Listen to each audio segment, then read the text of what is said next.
이 경제 전문가로서 한미 정상회담 어떻게 보셨어요? 경제 전문가일 필요는 없나? 굉장히 흥미진진 조마조마하면서 보셨을 거 아니에요. 맞습니다. 사실 경제적 측면에서는 영향을 크게 줄 수 있고 지금 대한민국의 거의 수출의 큰 비중을 또 차지하고 있고 네. 그래서 저는 두 가지 관점에서 봤는데요. 첫 번째는 미국과 뭐 관세 문제도 있지만 어쨌든 미국이 대한민국이 이제 투자를 많이 하는데 그런 이제 계약 관계나 이런 거에 대해서 이제 힘이 필요하지 않습니까? 권력 관계의 균형. 그래서 다 뺏기지 않으려면 이제 잘 견제하고 균형을 맞춰야 되는데 그런 측면에서 이재명 대통령께서 어떻게 그 버티느냐. 저쪽은 어. 그 전 세계에서 제일 힘이 센 깡패잖아요. 그렇죠. 뺏어가려고 하고. 다 내놓으라고 하고 네. 방맹이 들고. 그렇죠. 어떻게 안 뺏길까 이런 관점에서 이제 가장 관심 있게 봤는데 전 오히려 안 뺏기는 걸 넘어서 좀 가져올 수도 있겠다. 그런 생각을 좀 생각했어요. 이재명 대통령이 지금 현장에서 하는 걸 보니까 네. 머리 회전이 진짜 빠른 사람이에요. 그렇죠. 예. 그래서 현장에서 말하는 거 들어보면 그래서 덜 뺏기는 걸 떠나서 미국에서 가져올 것도 있겠구나. 상대를 자기가 원하는 방향으로 생각하게 만들어요. 그렇죠. 이거 좋은 거 아니에요? 응? 정말 이쪽 좋아요. 일로 와보세요. 그러면 네. 그래? 장사했으면 잘했을 뿐이에요. 그걸 독일이 잘했거든요. 독일이 어떤 일이 있었냐면 미국에 투자를 많이 하는데 예를 들어서 미국에 고속도로를 깔아줘요. 근데 그냥 깔아준 게 아니라 거기다가 톨비를 받습니다. 그러니까 마치 처음에는 막 깔아주는 것처럼 투자하는 것처럼 생각했지만 거기서 돈을 계속 벌고 있거든요. 예, 저는 이렇게도 가능하지 않을까. 조선 같은 경우에 그렇죠. 조선에서 니네 배 만들어 줄게. 하지만 우리 이익을 계속 챙길 수 있는. 그렇습니다. 물론 그쪽도 배를 만들어야 하는 필요가 있는데 그렇죠. 중국하고 비등한 정도로 배를 만들 수 있고 훨씬 실력은 뛰어나고 그렇죠. 그러니까 한국하고 해야 된다. 한국밖에 해줄 수 없다 이거. 이거는 우리 카드니까 그거 잘 휘두르는 것 같더라고. 네. 가가지고. 맞습니다. 그리고 뭐 사실은 우리가 정의를 하면 그 정의대로 바로 인식이 되지 않습니까? 그렇죠. 근데 우리 저 처음에 관세 협상할 때도 마스가라는 말을 우리가 준비해서 갔거든요. 우리 팀이. 그러니까 이게 네가 원하는 거 맞지라고 하니까 맞는 것 같아. 이렇게 규정이 되잖아요. 이번에도 마스가를 또 가져갔고 더하기 피스메이커, 나는 페이스메이커 이렇게 규정하면서 갔거든요. 단어 기계에 팍 꽂지. 예, 이게 네가 원하는 게 맞지?라고 하는 순간, 맞아 이렇게 구조가 딱 마무리되는 그런 디테일을 트럼프 보면서 굉장히 행복한 것 같더라고. 내가 원하는 게 이런 거야. 숙제 준 거거든. 숙제. 네. 숙제 줬는데 한국이 잘 풀었어. 영리하군. 자, 그래서 네. 지난 시간이 6강이었고 지난 시간에 숙제가 뭐였더라? 저희가 지난주에 이제 강의가 쌓이다 보니까 잘 기억이 안 나네. 지난주에 이제 배당 얘기를 했고요. 배당. 네. 예, 그래서 배당주를 한번 한 주를 한번 사보자. 배당주 한 주를 사보자. 그러니까 근데 저희 주식아가방이 다 의도되고 목적이 있습니다. 그러니까 보통 한국의 기업들은 연말에 배당을 하거든요. 그러면 이제 9월, 10월, 11월 때 이렇게 배당주에 관심을 좀 가지실 필요가 있어요. 그러니까 연말에 배당을 한번 주니까. 그러니까 배당 기일이 임박할수록 배당주가 예를 들어서 주목받을 가능성이 있다는 거죠. 배당주. 배당이 주라고 하는 것은 배당을 잘 하는 주는 따로 있다. 네. 그렇죠? 그 주를 주목해라. 안정적으로 주고 예를 들어서 배당 수익률도 높고 그리고 오랫동안 배당한. 그래서 배당 순위를 저희가 또 발표했죠 지난주에. 네. 100위까지. 네. 그 중에 하나 골라가지고 투자를 해라. 예. 한 주를 네. 했었지 참. 네. 근데- 나의 배당주 한 주를 찾아라. 근데 목적이 있다. 목적이 뭐냐? 연말에 배당을 주니까 사실 이쯤부터 배당에 대해서 관심을 좀 가지셔야 된다는 거고요. 그런 측면에서는 그러면 배당주를 언제까지 갖고 있고 언제 사야 배당을 받을 수 있는지 그 지점을 아셔야 되잖아요. 배당주는 그러면 배당한 날 전날 사도 배당을 주느냐? 그죠? 네. 그렇구나. 그래서 그런 측면에서 여러분들이 뭘 아셔야 되냐면 배당 기준일을 아셔야 됩니다. 배당 기준을 네. 알아야 되는 게 너무 많아. 여기서 슬슬 포기하는 분들이 생길 거예요. 아니, 절대 포기하시면 안 되고 배당 그러니까 배당 기준일은 뭐냐면 그 날에 배당 기준일 그 날에 주주 명부에 내 이름이 올라가 있어야 배당을 받을 수 있어요. 그래서 배당 기준일을 꼭 아셔야 돼요. 배당 기준일. 그 이후에 예를 들어서 내가 주식을 사도 배당을 못 받는 거죠. 단 하루 차인데도. 그러니까 내가 주식을 샀다는 것은 내 이름이 주주명부에 올라가야 되는데 맞습니다. 그날이 바로 배당을 받을 기준이 된다. 그렇죠. 그래서 12월 30일이 배당 기준일이면 그럼 12월 30일까지 내가 주주명부에 올라가야 되잖아요. 올라가야 되는 거죠. 근데 올라가려면 배당 기준일에 이틀 전에 주식을 매입해야 됩니다. 아 최소 네. 이틀이 걸리는구나. 왜냐하면 내가 지금 여러분들이 그 통장에서 계좌에서 주식을 매매하면 이틀 후에 체결이 완료가 돼요. 이틀이 걸리는구나. 네. 오케이. 예. 그래서 배당 기준일 이틀 전에 그 주식을 사야 배당을 받을 수 있다는 걸 아셔야 됩니다. 그 기업이 예를 들어 11월 1일 날 네. 만약에 배당을 한다. 그러면 나는 10월 29일까지는 사야 된다. 그렇습니다. 근데 오케이. 영업일 기준. 영업을 기준 또 주말을 빼야 되네. 그죠? 네. 이런 거 까먹어가지고 그러니까 하루 놓쳐서 사실 이제 저희가 이제 뭐 크게 이제 멘탈 얘기도 했고 왜 주식 투자 얘기도 해야 된다 이런 얘기 했고요. 이제 ETF라는 지수를 사는 거, 시장을 사는 것도 얘기해봤고, 근데 개별 종목으로 이제 막 들어가는 중입니다. 근데 개별 종목 투자하는 다양한 방법 중에 왜 이광수 박시동은 배당을 먼저 얘기했냐? 뭐 성장주, 수출주 뭐 많죠. 예. 근데 배당주를 지금 얘기했단 말이에요. 주식 아가들한테. 왜냐하면 배터리 해야 되는 거 아니야? 이럴 그렇죠. 때. 막 배터리 뭐 전자 어떻게 되는 거야? 뭐 대박주 뭐야? 막 이렇게 얘기가 궁금하실 텐데 우리가 배당을 먼저 얘기한 이유가 뭐냐면 시즌별로 돌아가는 이 이벤트에 대해서도 눈을 뜨셔야 된다는 거예요. 뭐냐면 지금 배당주를 살 때입니다. 연중 중에서. 왜냐하면 아까 말씀드린 것처럼 연말에 배당을 하니까 배당 기준일 전에 내가 주주명부에 들어가려면 사람들이 그때쯤 되면 다 알아요. 지금인가 봐. 지금 사면 이제 안 그래도 살 건데 지금 사면 배당도 받을 수 있잖아라고 하면 그때쯤 되면 몰려요. 그러니까 몰리기 전에 조금 전에 미리 사두면 연말 배당에 도움을 받기 때문에 지금 배당에 주목해야 된다라는 시즌 이벤트를 우리가 말씀드린 거고. 근데 이제 그런가 보다 하고 덜컥 사실까 봐 날짜가 있다. 날짜. 근데 여기 재밌습니다. 그러면 이광수 대표님 방금 말씀하신 거는 며칠 전 그러니까 배당 기준일 이틀 전에 사야 된다. 그런데 그러면 나는 그거 놓치면 어떻게 되는 거예요? 예를 들어서 5% 배당을 해준다고 해봐요. 그럼 이게 그래서 주가가 1,500원이에요. 그 1,500원은 어쩌면 사람들은 여기에는 5% 배당이 숨어 있어. 이렇게 반영이 돼 있을 수도 있어요. 원래 10,000원짜리인데 얘 내일 모레 5% 배당해줘. 라는 거 사람들이 다 알죠. 이제 갖고 있는 사람들은. 근데 하루 사이에 이제 배당 그 기준일을 넘겼어. 지금 사도 요번 배당은 못 받아. 그러면 그 다음날 어떻게 되게요? 그만큼 빠져요. 어제 산 너는 배당을 받지만 하루 차이로 오늘 산 나는 배당을 못 받아. 이걸 배당락이라고 그래요. 그러니까 이 날짜를 하루 전에 산 사람, 하루 뒤에 산 사람이 가격이 다릅니다. 시장에서. 그렇겠네. 그러니까요. 네. 오늘 산 사람은 바보 이렇게 되는 거지. 어제 샀으면 너 여기 보너스 들어있는 건데 이런 거죠. 닭을 샀는데 안에 알이 들어있는 계란. 보너스까지 들어있는 날 있는데 이벤트를 놓쳤다야 네. 너. 그러니까 너는 알 뺀 가격으로 오늘부터 사야 돼. 알 뺀 가격. 그게 배당락이에요. 배당락. 그 날짜의 의미가 이렇게 재미가 있습니다. 배당락. 네. 그래서 저 배당 기준일을 여러분들이 이제 참고하고 아실 필요가 있는데 네. 그거 이제 보시는 것처럼 이건 삼성전자의 배당 기준일을 예시를 드린 건데요. 저렇게 공시에 가면 다 확인이 가능하다는 거죠. 그렇습니다. 배당 기준일이 저렇게 나와 있고 저 기준일 예를 들어서 이틀 전에 주식을 매수해야 배당을 받을 수 있다는 거죠. 그런데 이 공시는 항상 그 전장을 한번 보여주시면 전자공시 시스템을 통해서 여러분들이 조회를 하실 수 있고요. 전자공시 시스템. 예, 이 안에 들어가 보셔서 회사명을 조회하시고 저 밑에 상세 조건 열기를 하셔서 저기에 보고서명에 배당을 치셔서 검색하시면 야. 나옵니다. 이거는 모르면 못 찾겠구나. 예.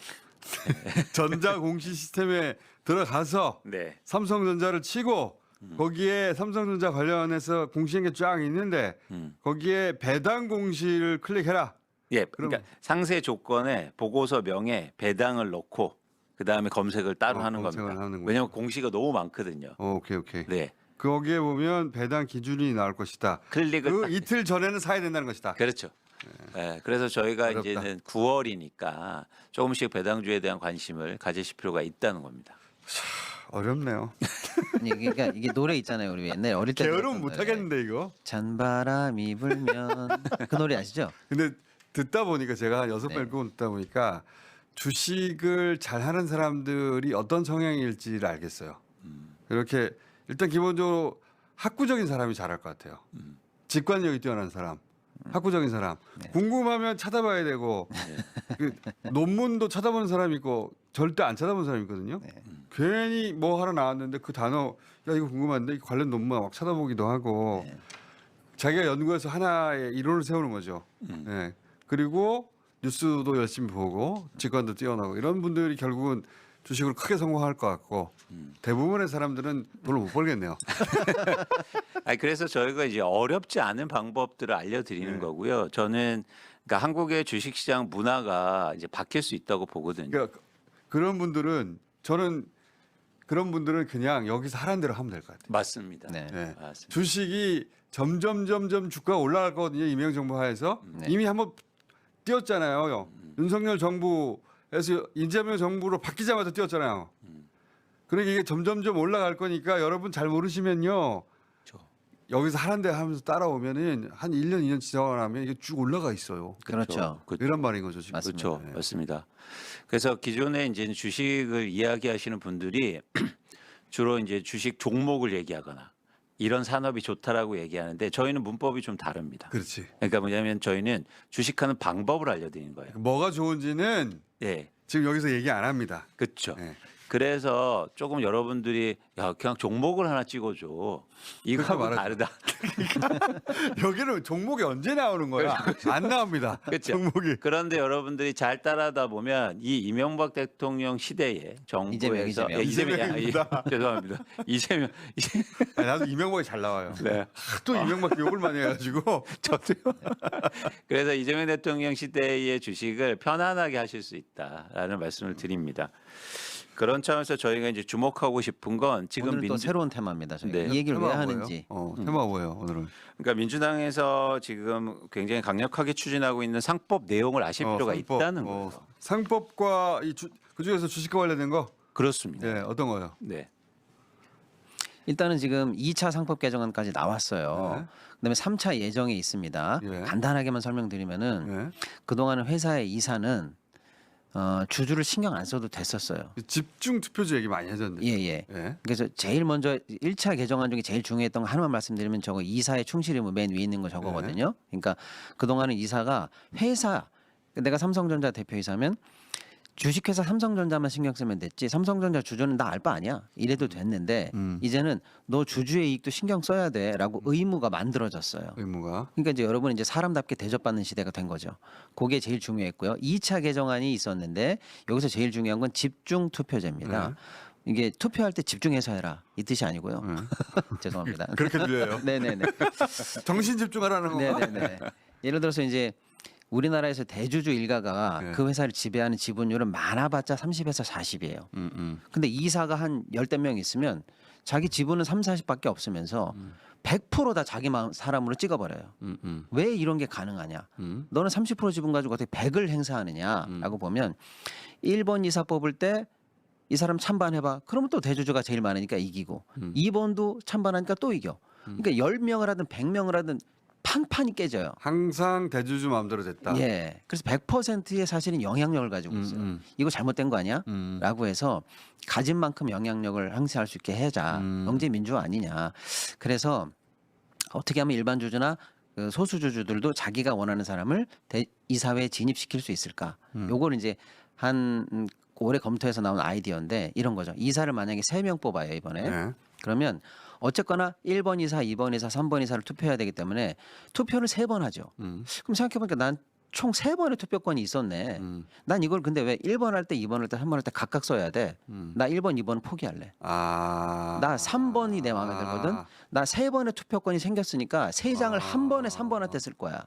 아. 집중해서 쓰게 해줘. 몰빵 투표하게 해줘. 이렇게 되면 그래서 소수 주주들, 네, 소액 주주들의 네, 권한을 극대화시키는 방안이네. 극대화시키는 거죠. 그러니까 없는 권한을 줄 수는 없으니까 그렇게 해서 1번, 2번은 포기하더라도 3번일 때 내가 한번 붙어보면 나는 3표를 몰빵할 수가 있으니까 이게 붙어볼 10번까지 만하다. 있다. 10명이다. 예. 그러면 10번을 다 합쳐서 한 번에 행사한다. 그렇죠. 그럼 한 표인데 10표를 가진 표처럼 행사될 그렇습니다. 수 있다. 그러면 적어도 10번은 이 사회에 진입시킬 수 있다. 이렇게 이게 되는 원래 있는 제도예요? 예, 이게 굉장히 다른 나라에도 많이 있고 좋은 제도인데 우리는 사실 1990년대 말에 이게 들어왔었어요. 워낙에 이 불균형이 심해가지고. 근데 그때 또 진통이 굉장히 심했는데 통과는 되는데 단서 조항이 붙었어요. 집중투표제 한다.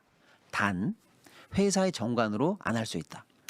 그래가지고 이 법은 통과됐는데 그 이후에 그럼 안 모든 하지. 회사가 주주총회에서 우리는 안 한다. 이 정관이 다 통과됐어요. 그렇지. 그래가지고 하는 게 없어. 90몇 프로가 안 해버려요. 근데 이제 이번에는 그 2조 이상의 큰 회사들은 그 정관으로 뺄 수 있는 조항을 없애버렸어요. 2조 이상 큰 회사들. 예. 그러니까 대기업들은 다 해라. 예, 다 하라는 거예요. 그러니까 이제 드디어 예를 들면 제가 이재용이야, 정용진이야. 그동안은 이 사회에 딱 가면은 다 내 꼬붕들이었어요. 근데 이제는 모르는 사람이 앉아 있는 거예요. 쟤 누구야? 몰라요. 주총에서 선임됐습니다. 10명인데 두 사람은 모르는 사람이 모르는 사람 들어왔어. 들어온 거예요. 그 사람들이 자꾸 이의를 제기해. 예, 불편한데. 네. 하지만 주주니까 그렇죠. 자기가 가진 주식의 그 힘만큼 이의 제기할 수 있는 구멍이 생긴 거네요. 맞습니다. 어. 이제 어. 기존에 이런 고리타분한 생각을 가진 대주주 입장에서는 짜증나죠. 모르는 사람이 와가지고 자기 그렇지. 회사에서 감나라 짜증나겠지. 배나라 한다 생각하니까 경영권 침탈이다 이렇게 생각할 수도 있지만 그 사람들이 회사 잡아먹으러 들어간 사람이 아니잖아요. 잡아먹어 들어간 사람도 있긴 있을 수 있어. 예. 어쨌거나 서로 잘 되자는데 네. 변제할 수도 있고 새로운 아이디어를 낼 수도 있고 하는 사람들이 들어와서 잘해보자는 사람들이 들어온 거니까 이제 경영 관련해서도 새로운 단계로 우리가 한 단계 나아갈 수 있는 중요한 법이 이번에 통과가 된 거죠. 중요하네요. 예. 예. 그리고 또 하나 이제 3차 개정안이 예정되어 있는데 자사주를 소각을 의무화합니다. 그래서 이게 이 자사주라는 굉장히 건 중요한 뭐냐면 건데요. 이게 굉장히 중요한데요. 그러니까 회사가 스스로 주식을 시장에서 사는 거예요. 이걸 자사주라고 합니다. 근데 그동안은 경영권 방어라든지 뭐 여러 가지 목적으로 자사주를 그냥 사서 기업이 갖고만 있었어요. 근데 이걸 의무적으로 소각하게 합니다. 그게 어떻게 차이가 나는 겁니까? 그러면 그러니까 예를 들어서 주식이 그냥 있는 상태고 아예 태워버려서 없애버리면 주식 수가 줄잖아요. 줄죠. 그럼 어떻게 되냐면 주주의 권리와 권한이 더 올라가는 거죠. 가치도 기존 주주. 커지겠죠. 예. 네, 네. 근데 왜 소각을 안 했던 거예요? 그럼 이렇게 되는 거죠. 예를 들어서 제가 20% 가지고 이 회사를 좌지우지하고 싶어요. 예. 아, 좀 부족한데. 그럼 어떻게 돼요? 원래 정상적으로 한 40% 지분을 갖고 싶어. 그럼 어떻게 되냐면 사야 돼. 내 돈 내고 사야 돼요. 그렇죠. 근데 그 돈이 아까워요. 근데 회사는 장사를 잘했어. 삼성전자, 현대차 장사를 잘했어요. 돈이 남아 있어. 야, 회사 돈으로 회사 주식 사. 그래서 시장에 있는 주식을 내가 산 게 아니고 회사를 산 거예요. 회사 샀어. 그리고 나는 그 회사를 지배를 지배하고 하지. 있잖아요.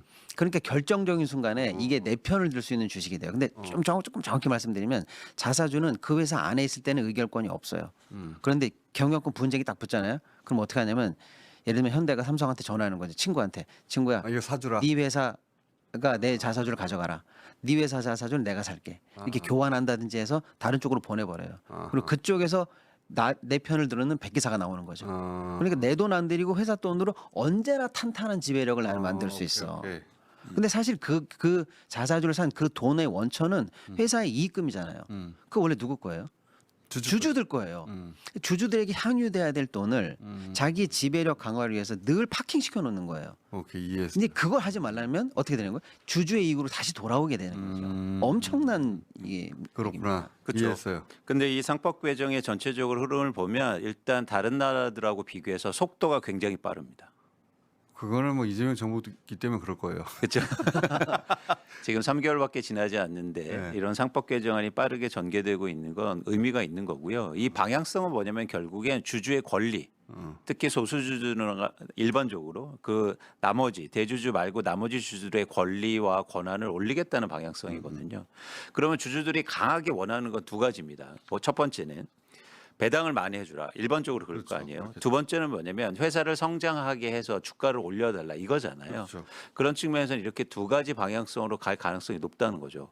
그런데 이 상법 개정의 대부분이 1년 유예 기간을 줬는데 내년 9월부터 본격적으로 시행됩니다. 굉장히 빠른 속도예요. 그러면 내년 그게 선반영돼서 주가도 올라갈 수도 있겠네요. 그렇죠. 우리가 지금 이 안에 있기 때문에 그 속도감을 못 느끼는 거예요. 그러니까 비행기 안에 타면 얼마나 빠른지 모르잖아요. 그런데 바깥에서 보거나 다른 외국인 투자자들 입장에서 보면 이 속도는 굉장히 빠릅니다. 오케이. 그래서 저희가 네. 이 삭봉업 개정을 의미 있게 보는 거고 그렇게 되면 한국의 주식 시장이 저평가가 해소될 수 있다고 보는 거죠.